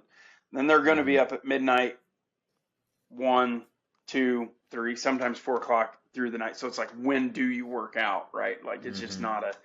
But when I got my hip done, I was like, dude, you're going to have to do something because your hip's not going to come back. And so, and with autism, like going to a gym's not a thing. So I think a lot of people refuse to adjust fire a little bit when they want Mm-hmm. something to look a certain way, but it's not in the cards. You got to adjust fire. So I bought a bike at home, you know, Mm-hmm. and that made all the do something, because every long journey starts with a step, right? I don't even remember who Yeah. said that, but everything starts with one step. And I think too many people want that step to look perfect instead of just get in the middle of it, and just do it. So like, I bought a bike, and stationary bike, and I'd Mm-hmm. pedal there watching cartoons, while my Yeah. kids ran around, and sometimes I'd have to stop because they're trying to stick their fingers in the spokes. But every 2 minutes I was on that, even if I had to stop every 5 minutes, it was still a hell of a lot more than I was doing. Yeah. And my hips come back, and now I can go, I can actually ride. I was Mm-hmm. like you, my hips were so bad that unless my parents had something that needed doctored, like and that's part of my soul. I'm sure for you, like being on a horse cowboying is like your Oh, buddy, soul I'd get needs on that, right now. I don't give a right? shit. Go for Right? it. Like I'd be like, sorry, Whatever. dude, I gotta go. Like, Yeah. but it's part of your soul, and when you can't do that, Mm-hmm. it takes a piece of your soul with it, and so I get that part, and I agree that you got to figure out how to make it work one way or the other, even if it's No. 5 minutes at a time.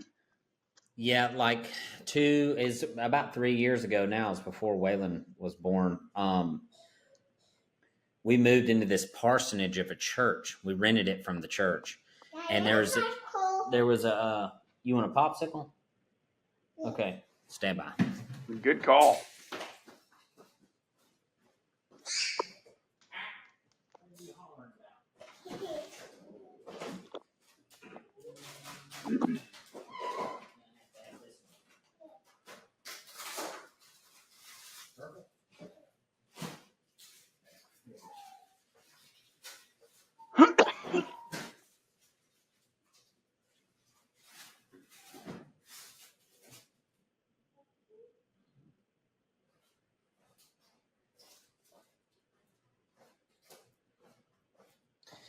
Yeah, so we moved to this parsonage, this church, and there's a playground right next to our house. It was freaking awesome. Anyway, I was bartending at night and doing the 310 thing all day, and still practicing roping every day and all the stuff to stay sharp, and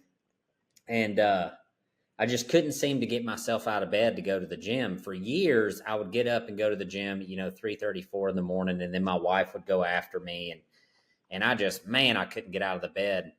And so I found this CrossFit workout called a Murph. Have you ever heard of this? Hmm. Oh yeah, Oh my gosh, hellish, it's hellish killer. workout. And so I got to where I did this deal where I was like, okay, I'm going to do a Murph every day for 30 days. And I did every freaking pull up, every push up, every squat at that playground with my kids. Yeah. And I'm up there just getting after it, and there they are playing, and it's not.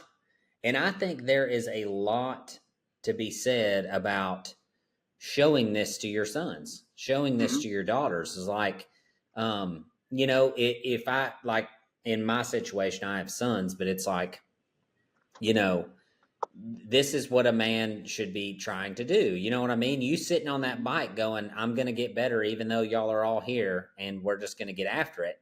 And then likewise to your daughters, you're showing, I'm going to kick the dog shit out of anybody who comes in here and tries to take you on a date. I mean, that's just Hmm. what I'm going to do, and I think showing the example, there's very few things other than a really hard workout that in a man's life where he can show his sons or his daughters what true weakness turns into. It's Hmm. like my big strong dad is going to get under that thing so many times that he's not going to be able to do it anymore. And then And it's like, fails. yeah, they're seeing you struggle. You know what I Yeah. mean? Yeah. And so I don't know. I think there's something to that. And those guys that on TikTok that are working out in their garage with their freaking youngins running around, and I'm like, dude, hats off, buddy. Get Get after it. it. You know, Get it. it doesn't have to look like I go to a powerlifting gym now, and I don't power lift. That's just close to my house. But those guys are, in there getting after it, and I got my freaking 6-year-old with me coloring next to the bench press while I'm getting my grind on. And when we walk in, they all look at me like, "What are you doing here with your kid?" And it's like, that's why I'm here.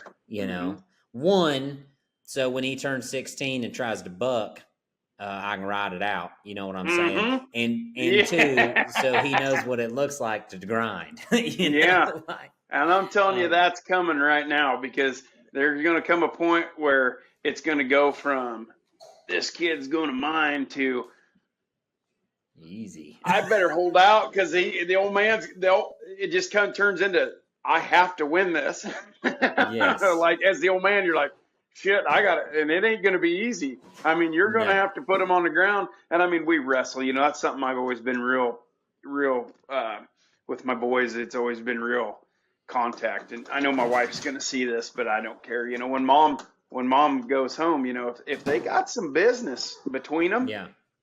dude, all I say is leave the face alone. Mm-hmm. Otherwise, Yes. fix your business because men don't learn to fight by not fighting. No, they And do not. and you got to understand, and I think this is a huge thing with our country right now is you run your mouth on the internet without any consequence. And Yes. I think men need to realize that your words have more consequence than a punch does. Mm-hmm. The Lord said life and death is the power of the tongue. What you say matters. It Yes. really matters. And you're going to come against somebody who either disagrees with or is trying to say the wrong thing, or maybe you're saying the wrong thing and you might need to pay a price for it. And Mm-hmm. there's a level of respect that comes with I'm going to make fun of somebody and then get stomped for it. Then the next time, maybe I'm not going to make fun of somebody. Whereas if, Facts. if, if you don't pay that price, then you just keep running your mouth. Yep. And there's a lot of that going on in this world these days. A There's too lot, much of it. too much. And I think, and I've seen my third oldest boy, he got into weightlifting and he got into the like Ronnie Coleman and Jay Cutler, he wants to get big and doing the pull-ups and the push-ups, and his older brothers don't push him around near like they would have. Yeah, no So question.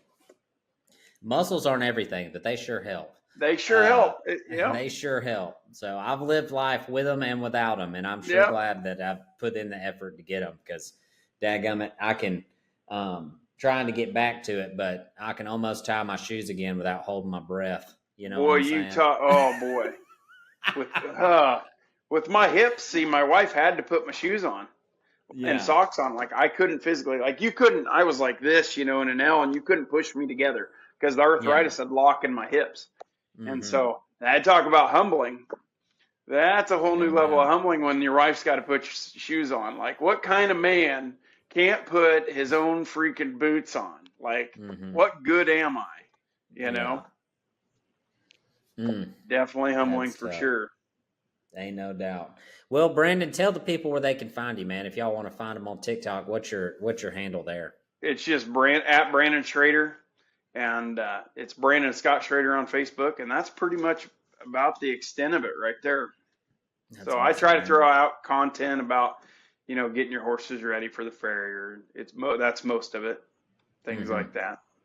That's awesome, man. Well, I sure do appreciate you coming on, man. I had a blast. Absolutely.